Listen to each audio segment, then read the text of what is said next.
He is known for being a Chinese politician, military strategist, and communist revolutionary. He is recognized for founding the People's Republic of China and leading the Chinese Communist Party. His name is Mao Zedong. In the vast landscapes of China, a figure emerged who would shape the destiny of a nation.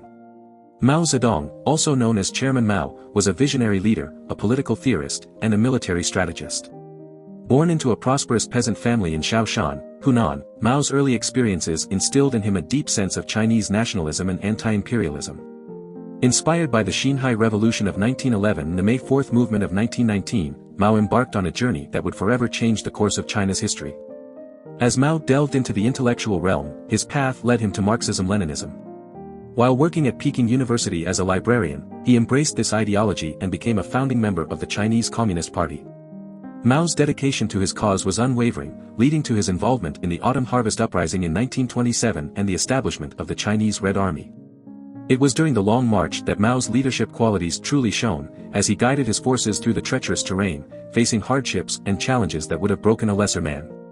With the establishment of the People's Republic of China on October 1, 1949, Mao's vision became a reality.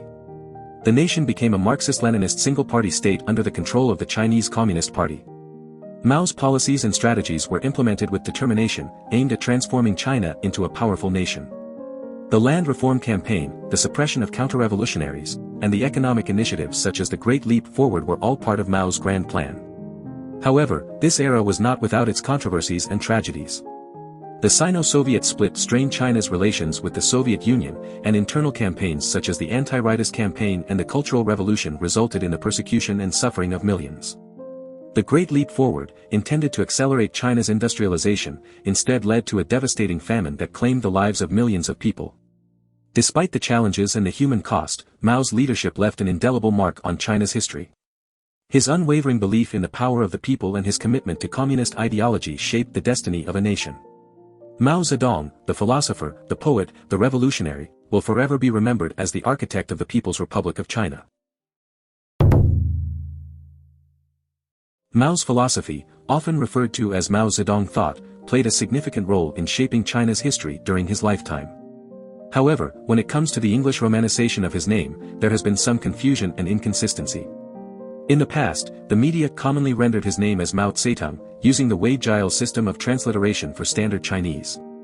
This spelling, though widely recognized, has undergone changes over time. It is interesting to note that even after the adoption of Hanyu Pinyin as the official romanization system for Mandarin Chinese in 1958, the English spelling of Mao's name continued to be Mao Zedong, as seen in publications by the People's Republic of China's Foreign Ministry and even in the famous booklet of Mao's political statements, the Little Red Book.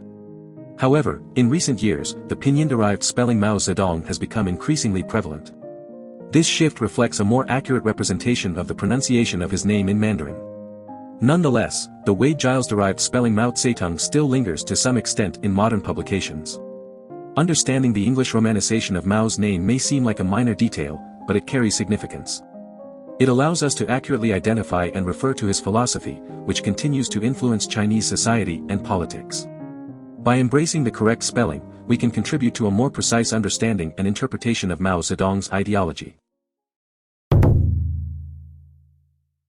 Mao Zedong, born on December 26, 1893 in Shaoshan Village, Hunan, had a challenging upbringing in rural China. His father, Mao Yichang, a once impoverished peasant, had risen to become one of the wealthiest farmers in Shaoshan. However, Mao described his father as a strict disciplinarian who would beat him and his siblings, including an adopted girl named Zijin.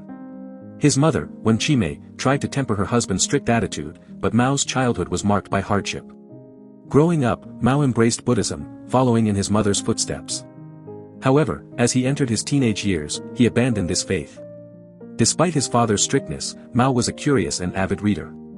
He developed a political consciousness from reading various works, including Zheng Guaniying's booklet on the deterioration of Chinese power and the need for representative democracy.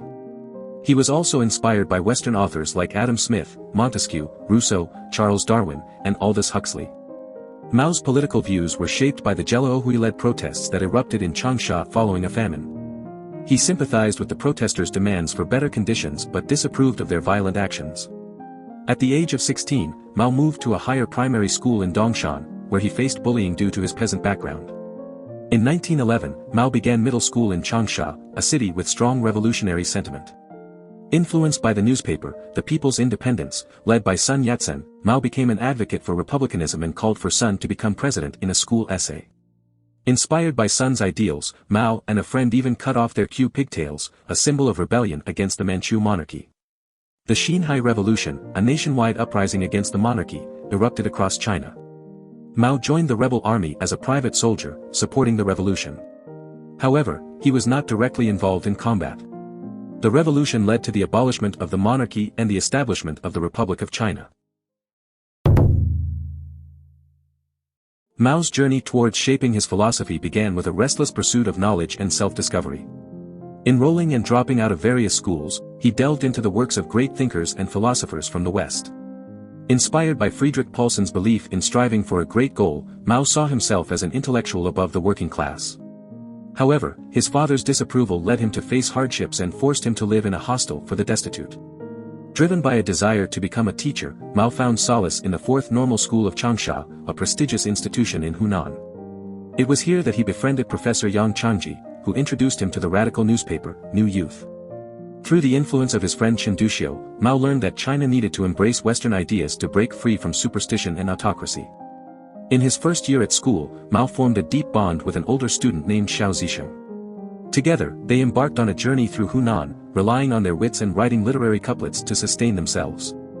Mao's popularity grew, and in 1915, he was elected as the secretary of the Student Society. He organized protests against school rules and published his first article in New Youth, urging readers to develop their physical strength to serve the revolution. As Mao's interest in war tactics and solidarity with workers grew, he took an active role in the Society for the Study of Wang Fuji. In 1917, he was elected to lead the Students' Volunteer Army, which aimed to defend the school from marauding soldiers. Deeply influenced by World War I, Mao's passion for personal and societal transformation led him to form the Renovation of the People's Study Society. This group, consisting of like-minded individuals, debated the ideas put forth by Chen Duxiu. Many members of this society would later join the Communist Party. In June 1919, Mao Zedong graduated from the Fourth Normal School, ranking third in his class. This period of his early life laid the foundation for his future philosophies and ideologies. Mao's relentless pursuit of knowledge, his resilience in the face of adversity, and his commitment to societal transformation are lessons that can inspire us in our daily lives. The story of Mao's early life reminds us that education, intellectual curiosity, and a sense of solidarity with others can shape our own path towards personal and societal progress. Do you want to explore more philosophers? Who do you want to see featured next? Subscribe and leave a comment below to let me know. I'll see you in the next video.